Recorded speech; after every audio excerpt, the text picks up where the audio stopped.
بسم الله الرحمن الرحيم. waxaan soo gabagaboway socdaal dheer oo qaatay 17 casho aan ku soo marnay Puntland iyo Galmudug. Intii socdaalkaas wuxuu ahaa socdaal shacabka Soomaaliyeed dadweynaha Soomaaliyeed si diiran oo wanaagsan ay halkaas noogu soo dhaweeyeen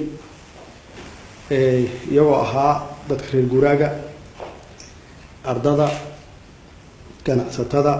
qaybaha kala duwan ee bulshada dhalinyarada dumarka Soomaaliyeed salaadiinta culimada siyaasiyiinta mas'uuliyiinta ay ugu sareeyaan madaxweynayaasha dowlad goboleedyada Puntland iyo Galmudug runtii aad iyo aad ayaan uga mahadcelinayaa sida wanaagsan oo walaaltinimada leh ee diiran ee halkaas noogu soo dhaweeyeen oo saacadaha badan ay u taagnaayeen qorraxda si ay u arkaan madaxdooda iyo dowladooda u arkaan taas waxaa noo soo baxday runtii dadka Soomaaliyeed inay yihiin dad dowlad jecel dad soo dhaweyn wanaagsan dhagay waxay ka maqlaayeen waliba Allah dowlad federaal laakiin ma aysan arag madaxweyne u yimaada ama mas'uuliyiin sarsare u yimaada ma aysan arag runtii iyagana waxay ka ahayd dowlad barasho annagana waxay naga ahayd dad barasho iyo dal barasho naga ahayd runtii si wanaagsan oo aad wanaagsan noo soo dhaweeyeen aad iyo aadna waa uga mahadcelinaynaa ay ugu horeeyaan madaxweynayaasha Puntland Cabdiweli Maxamed Cali Gaas iyo madaxweyne Xaaf sida ay runtii ay wanaagsan aad iyo aad noogu soo dhaweeyeen safarkeenu wuxuu ahaa safar dib u heshiisiin kadibna dib u heshiisiin waxay ku socotaa nabadeentuna waxa weeye waa horumar weeye marka waxyaabaha soo aragnay waxaa ka mid ahaa Puntland qaybaheeda waqooyi waxa yaalay horumar oo stage-kii ama level-kii way dhaafeen dib u heshiisiinta iyo nabadeenta way dhaafeen waxaan halkaas kula kulmay mashaariic runtii baaxad weyn oo aan qayb ka noqonay fursad aan halkaasi fursad noo noqotay inaan la dhex dhigno mashaariicdaas aan ballan soo qaadnay inaan dowladdu federaalka ay qayb ka qaadato Puntland ta koonfur iyo Galmudug waqooyi meesha ay soo yimaadaan halka magaalo oo gaalkacya yaan ka bilownay dib u heshiisiintaasna maalmo iyo bilo koob iyo soo jiitay soo socotay halkaas oo aan heshiis ay ku gaareen dadka waalaha ah magaaladaas degan haddana nabadeyntii ay socoto oo aan uga soo tagnay meeshii taliyaha ciidanka xooga dalka Soomaaliyeed General Cabdiweli Gorod iyo team meesha jooga si ay u dhameystiraan dib u heshiisiinta kadibna waxaan nimid koonfurta Galmudug oo halkaas naftigeeda aan dib u heshiisiin weyn ka galnay Cadaado Caabud Waaq iyo Xeraale oo weli dib u heshiisiintii ay socoto oo meel fiican marayso oo dadkaas Soomaaliyeed oo waalaha ah oo deegaankaas wada leh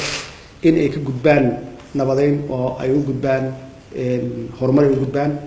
iyada naftigeeda waxaan soo dhagax dhignay mashruucyo ugu horeeyay jidka dheer ee isku xira maxaan ku dalka isku xira oo runtii aan ka aragnay burbur aad iyo aad u weyn oo nus saac meesha loogu talagalay socoto laga yaabo in 3 saac u socoto halkaas oo aan dhagax dhignay oo aan insha Allah hadii Ilaahay yiraahdo annagoo isku tashanayna cid alla cidii na kaalmeynaysan aan gacan weydiisanayno in jidkaas burburay oo 27 sano runtii aanan gacan la saarin inaan dib u soo celino aan dib u dhisno si isu socodka gaadiidka iyo baaci mushtarka iyo dadka ay u fududaato waxaan soo dhagax dhignay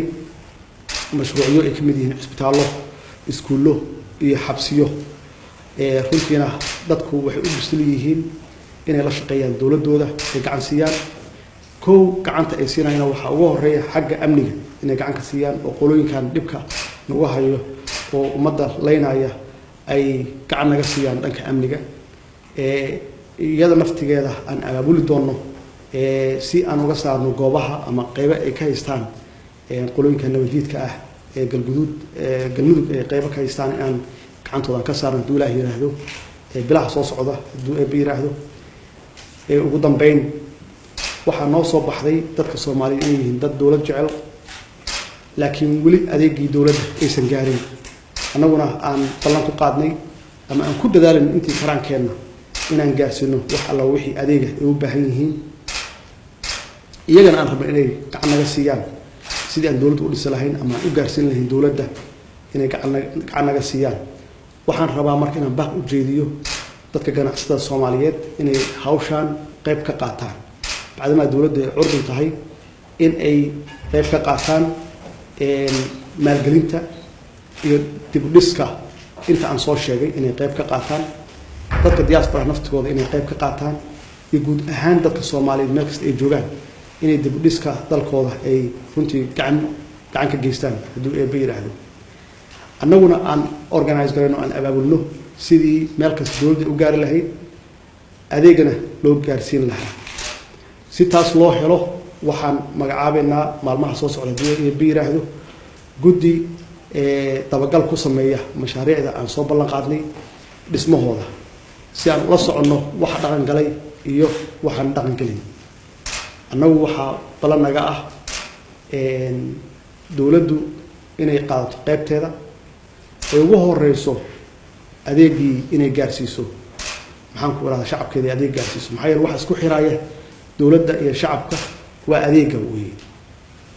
waxaan ku dadaalaynaa dawladda iyo shacabka inay isku xirmaan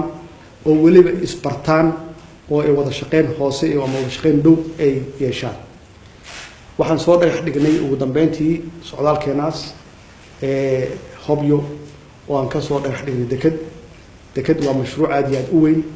laakiin muhiimaddu waxay tahay inay niyad naga tahay inaan dalkii dhisno oo aan maxaan ku raahdaa kaabayaasha dhaqaalaha aan xoojino bacdama dalkeenu uu ku yaalo meel istaraatiijig ah uu ku yaalo aan leenahay maxaan ku raahdaa xeeb dheerna aan leenahay oo 3,300 gaaraysa saas darteed meel kasta aan awood u yeelan karno annagoo kaashanayna maalgashi shisheeye annagoo kaashanayna in meel walba aan deked ka samaysano si meel walba oo dalkeena ka mid ah uu u helo dakhli uu helo saas darteed taasi waa meeshii noogu horeysay way hadda dekedaan dhagax dhignay dekeda badanna insha allah waa dhagax dhigi doonaa haddii ay yiraahdo wasalaamu calaykum waraxmatullaahi wabarakaatu